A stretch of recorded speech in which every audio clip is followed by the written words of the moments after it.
Moral stories. Pothuluru అనే చిన్న గ్రామంలో వీరయ్య, లక్ష్మి అనే దంపతులు ఉండేవారు. వీరయ్య మితభాషి, కష్టపడే రైతు. హాయిగా సాగిపోతున్న వారి జీవితంలో ఓ రోజు ఓ ఉత్తరం వచ్చి పడుతుంది. ఆ రోజు ఉదయం, లక్ష్మీ, లక్ష్మీ, ఇలా రా. ఉండండి, టీ పెడుతున్నాను. మీకు పొద్దున్నే టీ పడకపోతే రోజు సక్రమంగా గడవదు కదా. రోజు గడవడం సంగతి అలా ఉంచవే, నీకో పిడుగులాంటి వార్త చెప్పాలి. అవునా? ఏంటండి అది? మీ వదిన, అన్నయ్య వాళ్ళ అబ్బాయిని తీసుకుని వస్తున్నారంట. మా అన్నయ్య పోయిన వారమే కదండి వచ్చి వెళ్ళాడు. పైగా తనకి అమ్మాయి కదా, అబ్బాయి అంటారేంటి? ష్! అదేలేవే, మా అక్క, బావగారు, అల్లుడు అని. సరిపోయింది సంబడం. మీ ముక్కేది అంటే చుట్టూ తిప్పి చూపించినట్టు చెప్పారు. నేరుగా చెప్పొచ్చుగా. ఉత్తరం చూడగానే మెదడు పనిచేయలేదే. ఫోన్లెద్దురు, రానివ్వండి. ఓ 4 రోజులుండి వెళ్తారుగా. నీకు మా అక్క గురించి పూర్తిగా తెలియదే. సరే, చూస్తావుగా నువ్వే. సర్లేండి, నేను వెళ్ళి టీ తీసుకొస్తాను అని వెళ్ళిపోతుంది. వీరయ్యేమో కంగారు పడుతూ ఉంటాడు. రోజులు గడుస్తాయి. ఓ 2 రోజులకి వీరయ్య అక్క కస్తూరి, ఆమె భర్త రామస్వామి, కొడుకు రవి ఇంటికొస్తారు. రే తమ్ముడు, లక్ష్మి ఉన్నారా ఇంట్లో? వచ్చావా అక్క? రారా, నేనే బండి కట్టించుకొని వద్దాం అనుకున్నాను. పర్వాలేదులే బావా, ఇంత దూరం వచ్చాం, ఇంటికి రాలేమా చెప్పు. ఎలా ఉన్నావు బావా? ఏరా రవి, బాగా చదువుతున్నావా? బానే చదువుతున్నాను మావయ్య. వదినా, రండి. పలకరింపులు తర్వాత. కాళ్ళు చేతులు కడుక్కొని రండి. పలహారాలు వడ్డిస్తాను. ఎప్పుడు తిన్నారో ఏమో. నిజమే లక్ష్మి, చాలా ఆకలిగా ఉంది. పదండి, లోపలికి వెళ్దాం అని అందరూ కలిసి లోపలికెళ్తారు. లోపలికి వెళ్ళాక కలిసి పలహారాలు తింటారు. ఓ 2 రోజులు గడుస్తాయి. కస్తూరి, ఆమె భర్త, వాళ్ల కొడుకు వాళ్లకు కావలసిందల్లా వండించుకొని తింటూ ఉంటారు. అది చూసిన వీరయ్య ఆ రోజు రాత్రి, లక్ష్మి, పని బాగా ఎక్కువైనట్టుంది కదా, బాగా అలసటగా కనిపిస్తున్నావు. అబ్బే, అలా ఏం లేదండి, చుట్టాలొస్తే పని పెరుగుతుంది కదా మరి. ఉంటుంది, కాని అక్క కనీసం నీకేమైనా సాయం చేస్తే బావుండేది. అందరం కలిసి చేసుకునే పనిలో అలసట ఉండదు. ఒక్కదానివి ఎంతం చేస్తావు? పోనీ నాకు రాదు అని చెప్పొచ్చు కదా. అబ్బా, మీరు ఊరుకోండి. పాపం 4 రోజులు విశ్రాంతి తీసుకుందామని వచ్చింది. మరేం పర్లేదులేండి. నీకు మా అక్క గురించి తెలీదు లక్ష్మి. ఎప్పుడెప్పుడు పని తప్పించుకోవాలా అని చూస్తుంది. ఎంత వయసొచ్చినా మీ అక్క తమ్ముళ్ళు మారలేదా? చిన్నపిల్లాళ్లా చాడీలు చెప్తున్నారేంటి? బాగా ఆలస్యమైంది, పడుకోండి అని అంటుంది లక్ష్మి. అలా 2 వారాలు గడిచిపోతాయి. కస్తూరి మాత్రం కాలుమీద కాలేసుకుని హాయిగా కావలసినవన్నీ వండించుకొని తింటూ ఉంటుంది. ఏమ్మా లక్ష్మి, నీకు పనేవైనా ఎక్కువ అవుతుందా? అంటే వదినా, అది ఏదో కొంచెం. మరేమనుకోకమ్మాయి, ఏదో 4 రోజులు ఉండిపోవడానికొచ్చాం. మీ ఇంట్లో నేను పనిచేస్తే ఏం బావుంటుంది చెప్పు? మళ్ళీ ఊర్లో నీకు చెడ్డ పేరొచ్చేదు. మీరు నాకు సాయం చేస్తే నాకు చెడ్డ పేరు ఎందుకొస్తుందొదినా? రాదా మరి? ఇంటికొచ్చిన చుట్టాలతో ఆ లక్ష్మి పని చేయిస్తుందట అంటే అవ్వా, నాకే చిన్నతనంగా ఉంటుంది. ఓ అలానా? అలాగే వదినా, మీరేం సాయం చేయక్కర్లేదులేండి. అదే మరి, అందుకే చేయడం లేదు. సరే కాని, మీ అన్నయ్యకి బొబ్బట్లంటే చాలా ఇష్టం అమ్మాయి, కాస్త చేసి పెట్టవు? అంటే వదినా, అది చేయడం నాకు రాదు. దానిలో ఏముందని నేను చెప్తాను, నువ్వు చేసేయ్ అని ఆమెను వంటగదిలోకి తీసుకెళ్లి దగ్గరుండి చేయించుకుంటుంది. ఇదంతా వీరయ్య గమనిస్తూనే ఉంటాడు. అలా మరో వారం గడిచిపోతుంది. ఈసారి లక్ష్మి ఒంట్లో కూడా ఓపికైపోతుంది. ఏమండి, మీ అక్క గురించి మీరు చెప్పింది నిజమేనండి? అదే కదా నేను చెప్పింది. ఏం చెప్పాలో ఎలా చెప్పాలో కూడా నాకు అర్థం కావడం లేదే. ఇక నా వల్ల కూడా కాదండి. 3 రోజులన్నారు, ఇప్పుడు 3 వారాలయింది. సరే, నేను రేపోసారి బావతో మాట్లాడి చూస్తాను. సరేనండి అని లక్ష్మంటుంది. ఆ మరుసటి రోజు వీరయ్య రామస్వామిని పొలం దగ్గరికి తీసుకుని వెళ్తాడు. ఏంటి బావా, ఎందుకింత దూరం తీసుకొనొచ్చావు? అది నీతో కొంచెం మాట్లాడాలి బావా. అమ్మో, ఇప్పుడు ఈ పొలానికి నీరు పెట్టమంటావా ఏంటి? నా వల్ల కాదు బాబా, నన్ను ఇందులోకి లాగద్దు. అయ్యో, నీకేం పని చెప్పంలే బాబా. అది కాదు, మీరొచ్చి చాలా రోజులవుతోంది. ఊర్లో పనులవి అలానే ఉంటాయనుకుంటా కదా, ఇబ్బంది ఏం లేదా? ఏం ఇబ్బంది ఉంటుందయ్యా, ఏమీ లేదు. ఇక్కడ మాకు హాయిగా ఉంది. మీ అక్క ఏదంటే అదే బాబా. అది కాదు బాబా.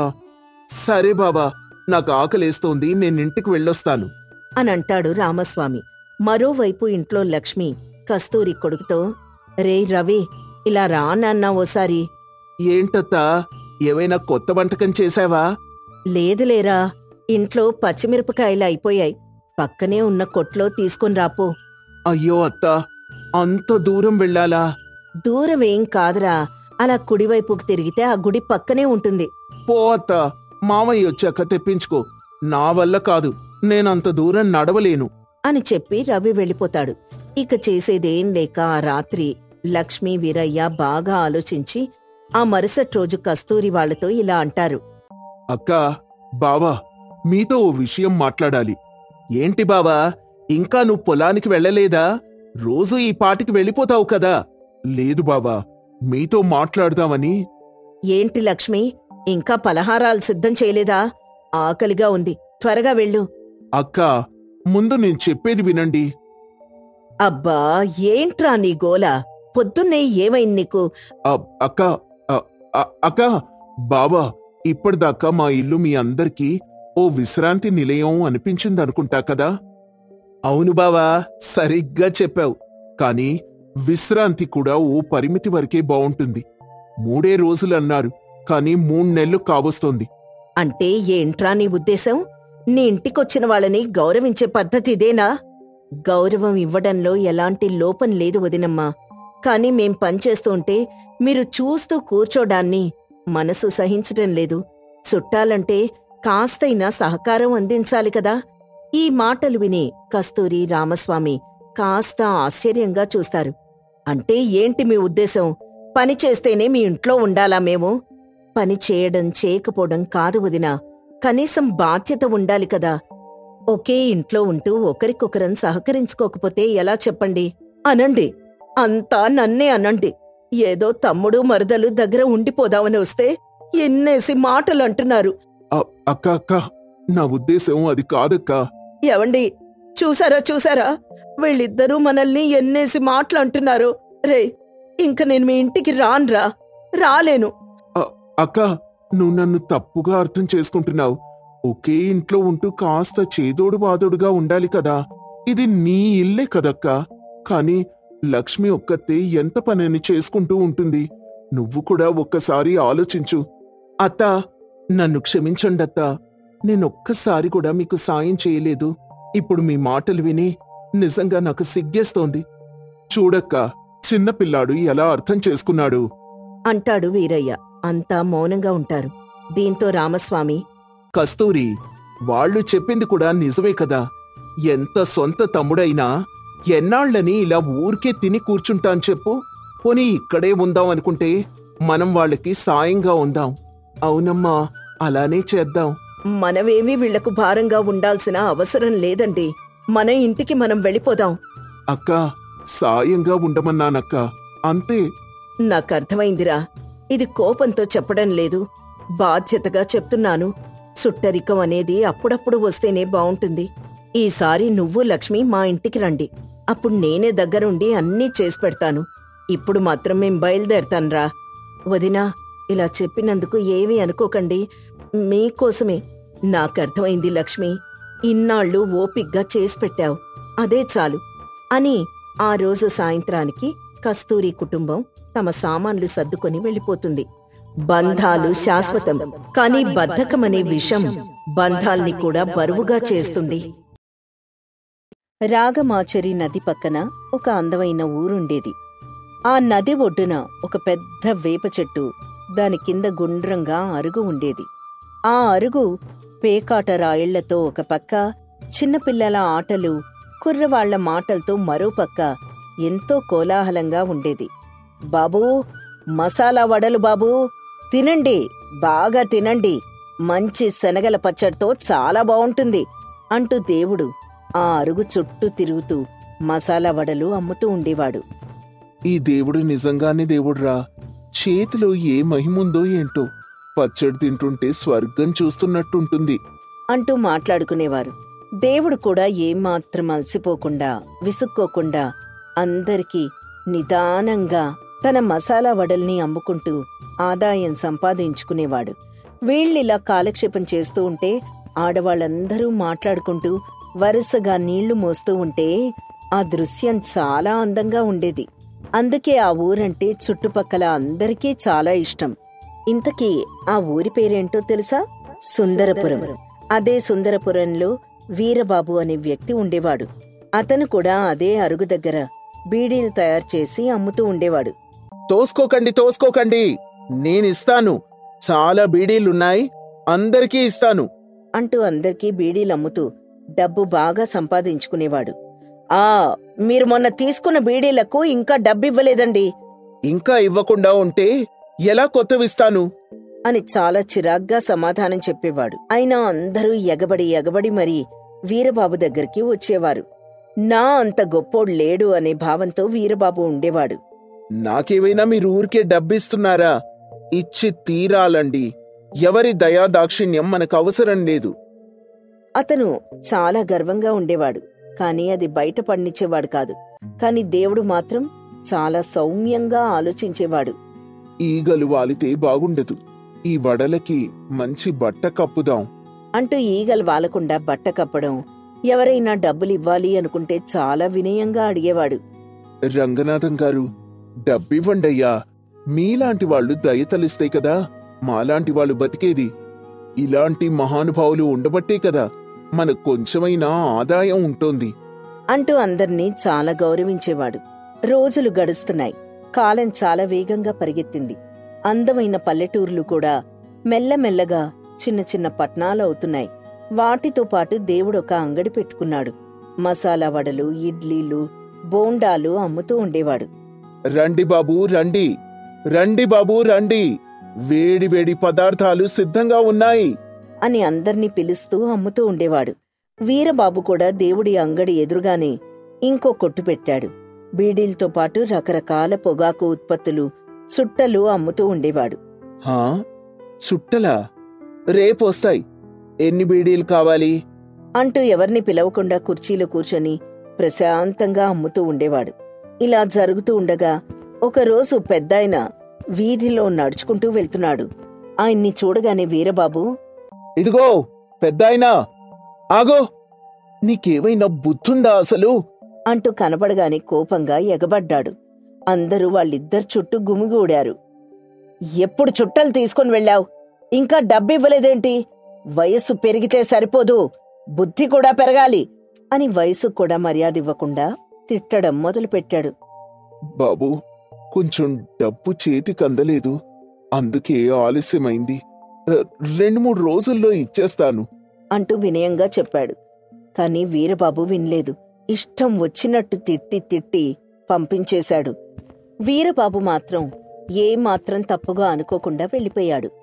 నాకు రావాల్సిన డబ్బు నేను అడిగాను, అందులో తప్పే ఉంది అనే భావంలో ఉండేవాడు వీరబాబు. ఇలా జరుగుతూ ఉండగా ఒకరోజు నది ఒడ్డు మీద అనుకోకుండా వీరబాబు దేవుడు కలిశారు. దేవుడు, ఎలా ఉన్నావు? ఇద్దరం క్షణం తీరిక లేకుండా గడుపుతున్నాం, మాట్లాడడానికి కూడా కుదరట్లేదు అంటూ కొంచెం గర్వంగా చెప్పాడు. దాందే ఉందిలే, ఏదో భగవంతుడిదయ్యా అని చాలా వినయంగా చెప్పాడు దేవుడు. అవును, అందరూ నీ గురించి చెప్తూ ఉంటారు, ఏదో నోటి మెతకంట కదా అని మామూలుగా అడిగాడు. దేవుడు నవ్వుతూ తలదించుకున్నాడు. ఈ రోజుల్లో అంత మెతగ్గా ఉంటే సరిపోదు, మనం గట్టిగా ఎదిరించాలి. అదేలే అంటూ మర్యాదగా తలదించుకున్నాడు దేవుడు. ఎవ్వరికీ మనం భయపడాల్సిన అవసరం లేదు, మన కష్టంతో మనం బతుకుతున్నాం అని చాలా గర్వంగా చెప్పాడు. దేవుడేం మాట్లాడకుండా తలదించుకున్నాడు. అలా ఇద్దరూ కాసేపు మాట్లాడుకుని వెళ్ళిపోయారు. వీరబాబు ఆదాయం పరిగెడుతూ ఉండేది. దేవుడి ఆదాయం మాత్రం అవసరాల మేరకు వస్తూ ఉండేది. అయ్యా, మీకు కావాలంటే నేనింటికి కూడా సరఫరా చేస్తాను అంటూ ఆదాయం కొంచెం కొంచెం పెంచుకుంటూ ఉన్నాడు దేవుడు. ఇలా జరుగుతూ ఆ ఊరికి ఒకతను గ్రామాధికారిగా వచ్చాడు. వీధులన్నీ శుభ్రం చేయడం, చెట్లు నాటించడం, చెరువుల్లో పూడికలు తీయించడం, ఇలాంటి కార్యక్రమాలన్నీ అతను చేపట్టడం మొదలుపెట్టాడు. ఆహా, చాలా రోజులకి ఊరికి మంచి అధికారి వచ్చాడు అని అందరూ మాట్లాడుకుంటున్నారు. ఆ అధికారి పేరు శేషగిరి. నాకు ప్రభుత్వం జీతం ఇచ్చేది ప్రజలు కట్టే పన్నుల ద్వారానే కదా. ప్రజలకి కాస్తైనా మంచి చేద్దాం. రాత్రి పడుకునేటప్పుడు కొంచెమైనా మనశ్శాంతి ఉండాలి కదా అని అనుకునే మనస్తత్వం శేషగిరిది.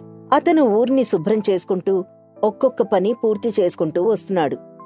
ఊరు శుభ్రం చేయడం అయింది, ఇప్పుడు మనుషుల్ని శుభ్రం చెయ్యాలి అంటూ మనసులో అనుకుని ఒక ఉపాయం ఆలోచించాడు. ఇక నుంచి ఈ ఊర్లో పొగాకు ఉత్పత్తులు అమ్మకూడదు. ప్రజల ఆరోగ్యానికి ఇది మంచిది కాదు అని ఊరందరి ముందు చాటింపు వేయించాడు. వీరబాబు గుండెల్లో రాయి పడినట్టయింది. వెంటనే శేషగిరిని కలవడానికొచ్చాడు. ఆ ఊర్లో ఉండే ప్రభుత్వ కార్యాలయంలో ఇద్దరూ కలిశారు. మీరు బీడీలు చుట్టలు అమ్మడం నిషేధించారు, ఇది మంచిది కాదండి అంటూ వచ్చి రాగానే విరుచుకుపడ్డాడు. మీరు వెంటనే ఆ నిషేధం ఎత్తివేయండి అని సరాసరి తన మాట చెప్పేశాడు. మీరు నన్ను కలవడానికొచ్చినందుకు ధన్యవాదాలండి, కాని ఆ నిషేధం ఎత్తివేయడం కుదరదు అనగానే వీరబాబుకి వీరావేశం తన్నుకొచ్చింది. నేను ప్రజలకి మంచి చేయడం కోసం ఈ ఉద్యోగంలోకొచ్చాను. నీలాంటి అధికారుల్ని ఎంతమంది చూశాను. బెట్టు చేయకుండా ఎంత కావాలో అడుగు అని అతను ముఖం మీదనే అడిగేశాడు. ఒక ప్రభుత్వ అధికారిని అలా అడగడం ఎంత తప్పో మీకర్థం కావడం లేదు. మిమ్మల్ని ఇప్పుడే జైల్లో పెట్టొచ్చు. మర్యాదగా మీరు బయలుదేరితే చాలా సంతోషం అంటూ భయపడకుండా చెప్పేశాడు శేషగిరి. దాంతో వీరబాబు ఏం చేయలేక మౌనంగా అక్కడ్నించి వెళ్ళిపోయాడు. వీరబాబు కొట్టు మూతపడిపోయింది. అందరూ వీరబాబుని చూసి నవ్వడం మొదలుపెట్టారు. అయిపోయిందిరా వీడి పని, ఏమీ లేని ఆకు ఎగిరెగిరి పడుతుంది అని చాటున అనుకుంటూ ఉండేవారు. ఒక విషయం కాకపోయినా ఒక విషయం వీరబాబుకి వినపడుతూ ఉండేది. మనం పడిపోతే ఇన్ని మాటలు మాట్లాడతారా అని వీరబాబు ఆలోచిస్తూ ఉండగా మధ్యలో విషబీజం అతని మనసులో వచ్చింది. దొంగతనంగా అమ్మితే ఆ శేషగిరికి ఎలా తెలుస్తుంది? పైగా నాకింకా ఎక్కువ డబ్బొస్తుంది అంటూ ఆలోచించుకొని ఇంట్లోనే దొంగతనంగా అమ్ముతూ బాగా ఆదాయం సంపాదించుకోవడం మొదలుపెట్టాడు. ఇంతకుముందు వీరబాబు గురించి మాట్లాడిన మాటలు ఇప్పుడు వినపట్టం లేదు. ఇవన్నీ పట్టించుకోకుండా దేవుడు మాత్రం తన పని తాను చూసుకుంటూ కొట్టుని అభివృద్ధి చేసుకుని అంచెలంచెలుగా ఎదుగుతున్నాడు. వీరబాబు చేసే దొంగ వ్యాపారం గురించి శేషగిరికి తెలిసింది. వెంటనే శిక్ష వేశాడు. వీరబాబుని 5 ఏళ్లు జైల్లో వేశారు. అతని ఆస్తులన్నీ 10 ఏళ్లు జప్తు చేశారు. ఈ 5 ఏళ్లలో దేవుడు బాగా పెరిగాడు. రకరకాల వ్యాపారాలు మొదలుపెట్టి విజయవంతంగా నడిపించాడు. 5 ఏళ్ల తర్వాత వీరబాబు బయటికొచ్చాడు. ఎవండి బావున్నారా అని ఎవరినైనా పలకరించినా కూడా పెద్దగా ఎవ్వరూ పట్టించుకోలేదు. ఇంతలో వీరబాబు కూతురికి పెళ్లి నిశ్చయమైంది. చేతిలో డబ్బుల్లేవు. ఊర్లో చాలా మందిని అడిగాడు. మా దగ్గర లేవండి, అయినా మీరిలా ఇంటికి రావద్దు. ఎవరైనా చూస్తే నన్ను తప్పుగా అనుకుంటారు అని చెప్పాడొక వ్యక్తి. ఒకప్పుడు అదే వ్యక్తి బీడీ కోసం వీరబాబు దగ్గర ఎగబడిన వ్యక్తి. అలా ఆలోచిస్తూ ఉండగా అతనికి దేవుడు గుర్తొచ్చాడు. వెంటనే దేవుడు ఇంటికి వెళ్ళాడు. అది ఇల్లు కాదు, బంగళా. ఇంట్లో దేవుడున్నాడు. జరిగింది చెప్పి ఎంతో కొంత సాయం చేయమని అడిగాడు. ఒక్క నిమిషం ఉండు, ఇప్పుడే వస్తాను అని చెప్పి దేవుడు లోపలికి వెళ్ళాడు. వీరబాబు అటూ ఇటూ తిరుగుతూ దేవుడు లోపలేం చేస్తున్నాడో చూశాడు. లోపల దేవుడు తనెప్పుడూ మసాలా వడలపైన కప్పే బట్టని పూజిస్తూ ఉన్నాడు. కొద్దిసేపటి తర్వాత దేవుడు డబ్బు తీసుకొచ్చి అమ్మాయి పెళ్లి బాగా జరిపించండి అని చెప్పి వెళ్ళిపోయాడు. అప్పుడు వీరబాబు ఇలా అనుకున్నాడు. ఒకప్పుడు నేను తిడితే అందరూ మౌనంగా ఉండేవారు. ఈరోజు నేను మాట్లాడితే చెప్పుకుంటున్నారు. డబ్బు మహిమ మన మంచితనమే నిలబడుతుంది, కాని డబ్బు కాదు అని ఎవరూ చెప్పకుండా తనకు తనే తెలుసుకున్నాడు. తర్వాత డబ్బును చూసి మురిసిపోకుండా అందరితో వీలైనంత వరకు బాగా మాట్లాడుతూ బతుకుతున్నాడు.